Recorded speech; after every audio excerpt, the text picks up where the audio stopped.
Salam hangat untuk Anda pendengar, selamat datang kembali di Eksplorasi kita. Senang bisa kembali. Hari ini kita mau bahas tuntas nih, bab 10 dari buku Designing the Mind. Bab ini, fokusnya keren banget, penguasaan diri. Betul. Buku ini kan memperkenalkan gagasan, psikoarsitektur. Semacam seni buat merancang ulang software psikologis kita gitu. Iya, kayak arsitek tapi buat pikiran. Nah, jadi misi kita sekarang nih, kita bongkar bareng-bareng. Apa sih sebetulnya makna penguasaan diri kalau pakai kacamata buku ini? Oke. Kita bakal lihat nih, kalau ini tuh bukan cuma soal tekad kuat aja, tapi lebih kayak proses desain yang disengaja, yang mendalam. Siap ya? Kita gali. Siap banget. Mari kita mulai. Bab ini kan dibuka dengan kutipan Montaigne yang kena banget. Yang mana tuh? Mahakarya kita yang agung dan mulia adalah hidup dengan tepat. Itu langsung kayak ngasih arah gitu loh. Jadi, hidup dengan tepat. Oke. Jadi fokusnya langsung ke dalam. Bukan soal pencapaian di luar sana, bangun kerajaan bisnis, atau jadi terkenal gitu, bukan. Tapi lebih ke gimana kita menata, mengelola dunia internal kita. Itu kanvas utamanya. Menarik banget cara ngelihatnya ya. Buku ini terus ngejelasin kalau penguasaan diri sejati itu bukan satu hal tunggal gitu ya. Iya, bukan monolitik. Tapi gabungan dari 3 pilar gitu katanya. Ada penguasaan kognitif, Itu cara kita mikir, nalar, interpretasi. terus penguasaan emosional, gimana kita paham dan ngatur perasaan. Betul. Dan terakhir penguasaan perilaku, kemampuan kita buat bertindak sesuai niat dan nilai. Penulis nyebutnya triad penguasaan diri. Nah, itu dia triadnya. Ini penting ya, soalnya seringkali kita mikirnya penguasaan diri itu ya cuma nahan diri aja. Padahal, luas banget ya cakupannya. Banget. Kayak penguasaan kognitif itu kan soal kebijaksanaan, mikir kritis, sadar sama bias kita sendiri. Oke. Penguasaan emosional juga, bukan berarti jadi robot nggak punya emosi negatif ya, sama sekali bukan. Tapi lebih ke punya pemahaman dan ya alat buat merespon emosi itu secara konstruktif, nggak reaktif gitu. Responsif bukan reaktif. Nah, dan penguasaan perilaku itu ya jembatannya antara niat baik sama tindakan nyata. Ketiga ini nyambung semua, saling nguatin. Oke. Terus, penekanan ke internal ini, kenapa sih dianggap fundamental banget di buku ini? Kok penting banget gitu?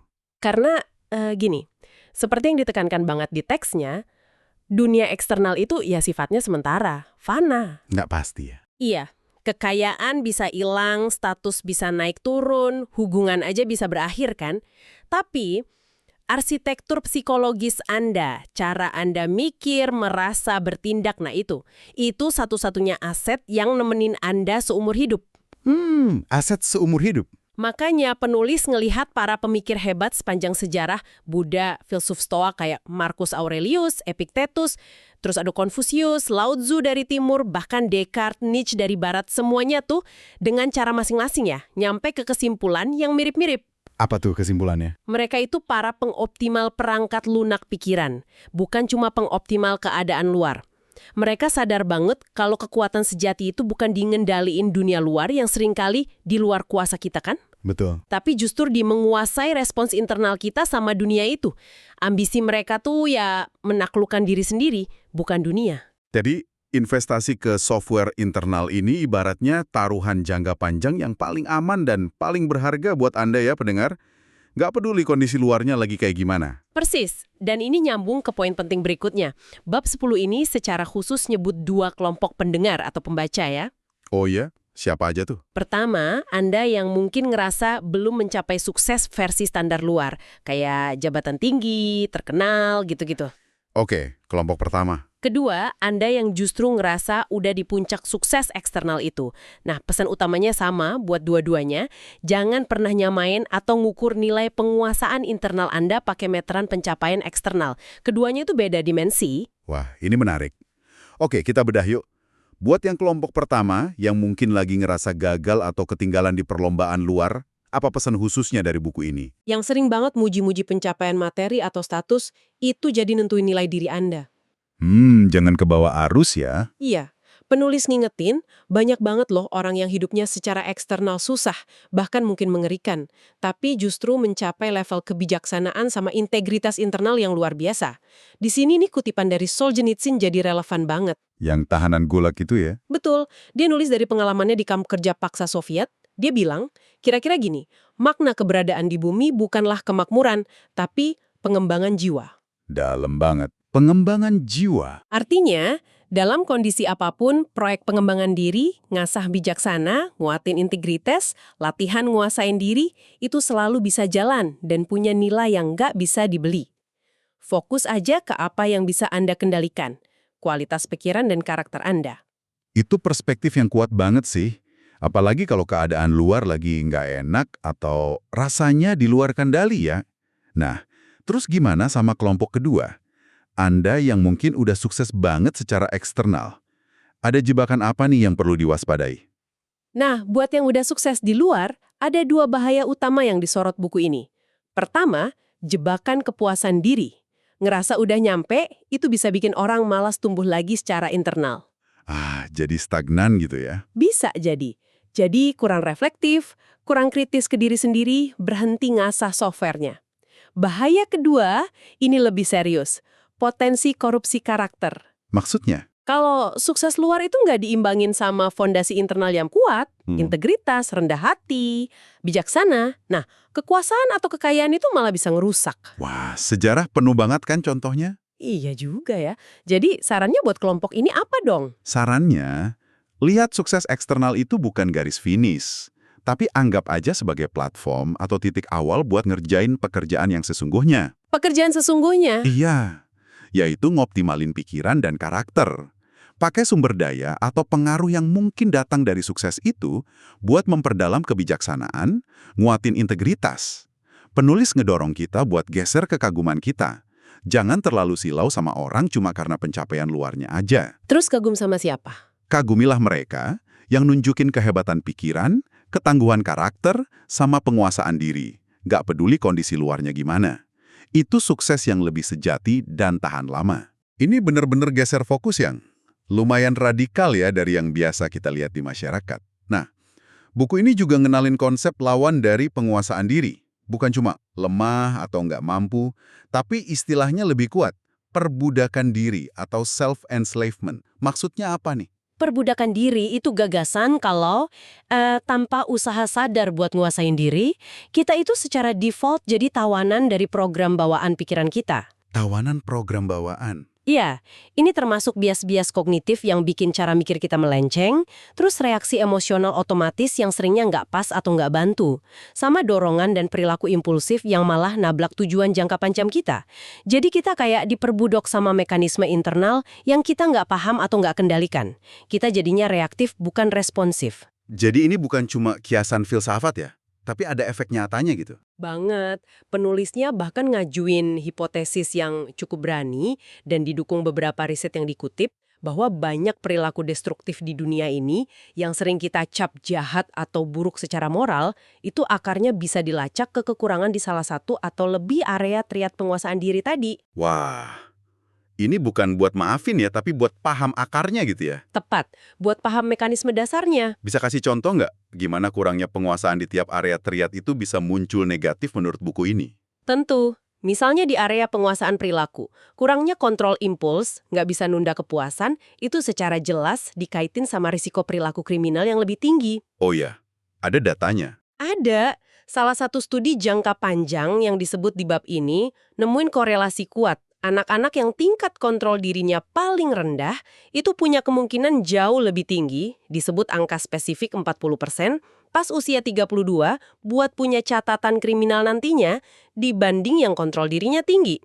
Ini nunjukin betapa pentingnya kemampuan dasar buat ngelola tindakan. Oke, itu perilaku. Kalau kurangnya penguasaan kognitif gimana? Nah, kurangnya penguasaan kognitif artinya kurang bijaksana, kurang bisa mikir kritis, kurang rendah hati secara intelektual, nggak mampu ngenalin dan benerin bias pikiran sendiri. Ini bisa jadi bahaya banget kalau skalanya besar. Contohnya? Penulis berargumen kalau beberapa kekejaman terburuk dalam sejarah, kayak yang dilakuin di bawah rezim Hitler atau Stalin, itu nggak cuma didorong niat jahat aja, tapi juga dimungkinkan oleh keyakinan ideologis yang ya ampun cacat banget, bias konfirmasi yang ekstrim, sama pede berlebihan sama narasi yang salah. Pikiran yang nggak terlatih, yang nggak bisa refleksi diri, itu bisa jadi alat yang destruktif banget buat diri sendiri, buat orang lain. Hmm, bahkan kondisi rumit kayak psikopati juga dilihat dari lensa penguasaan diri ini. Iya, ini sudut pandang yang menarik sih. Biasanya kan psikopati itu diasosiasiin sama kurangnya empati ya. Betul. Tapi riset yang dikutip di buku ini nunjukin kalau ciri-ciri inti lain dari psikopati kayak impulsif banget, fokus ke untung jangka pendek aja tanpa mikir akibatnya, emosi nggak stabil, susah belajar dari pengalaman atau hukuman, itu semua adalah wujud dari kurangnya penguasaan diri secara umum. Di 3 domain itu, kognitif, emosi, perilaku. Jadi bukan cuma soal cacat moral atau kurang empati aja ya? Kerangka ini ngelihatnya lebih luas, sebagai gangguan fundamental di mekanisme ngatur diri secara keseluruhan. Ini ngasih pemahaman yang lebih dalam ya jadinya. Jadi fokusnya bukan ngehakimin secara moral, tapi lebih kesadar betapa pentingnya peran penguasaan diri buat ngebentuk perilaku dan dampaknya ke dunia. Kalau gitu, ngejar penguasaan diri itu bukan lagi sekedar hobi pengembangan diri ya. Udah jadi semacam tanggung jawab personal dan sosial malah. Tanggung jawab ya. Iya, dan kabar baiknya, menurut kerangka psikitek ini, kita tuh nggak ditakdirin buat selamanya jadi budak program bawaan kita. Justru inti buku ini tuh kita punya kapasitas buat jadi perancang aktif pikiran kita sendiri. Nah, disinilah muncul istilah psikotek. Siapa sih atau apa sih psikotek itu? Psikotek itu ya kalau pakai istilah buku ini, individu yang secara sadar dan sistematis terlibat dalam proyek ngerancang dan ngoptimalin pikiran mereka sendiri. Mereka nggak nerima gitu aja settingan default mental mereka. Terus mereka ngapain aja? Mereka, 1, bereksperimen. Nyoba-nyoba teknik mental, strategi mikir, cara ngerespon emosi. 2, mereka ngumpulin mekanisme mental adaptif. Aktif nyari ide bijak dari filsafat, psikologi, pengalaman hidup, terus dilihat sebagai kode atau algoritma yang bisa diinstal di pikiran. Kayak ngumpulin tools gitu ya? Persis. 3, mereka melihat melampaui ilusi, berusaha ngenalin dan nembus ilusi dari bias kognitif bawaan, asumsi budaya, atau narasi sosial yang ngebatasin. Dan 4, mengambil tanggung jawab. Mereka nerima kalau bias dan kekurangan itu bagian dari manusia, tapi ngelihatnya bukan sebagai alasan, tapi bug yang perlu diperbaiki atau dikelola lewat pemrograman ulang yang disengaja. Gimana seorang psikohacker ini mandang tantangan mental atau emosional? Beda dong ya? Beda banget, dan cara pandangnya itu memberdayakan. Misalnya emosi negatif yang susah itu nggak dilihat sebagai penderitaan aja, tapi sebagai sinyal bug dalam program. Oh, ini ada keyakinan atau pola pikir yang mungkin perlu dicek lagi nih. Oke, kayak notifikasi gitu ya? Bisa dibilang gitu, gagal juga bukan akhir dunia, tapi data buat perbaikan selanjutnya. Ide-ide bijak dari orang dulu itu bukan teori aja, tapi kode sumber terbuka yang bisa dipelajari, diadaptasi, diterapin buat ningkatin sistem operasi pikiran kita. Dan buku ini nekenin kalau proses ini bisa dimulai siapa aja. Ya, Gak perlu jadi orang spesial. banget. Ditekenin banget di situ.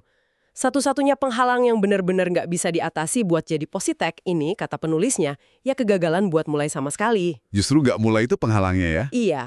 Rasa takut, males, atau keyakinan, gue memang gini orangnya, itu penghalang utamanya, bukan kurangnya kemampuan bawaan.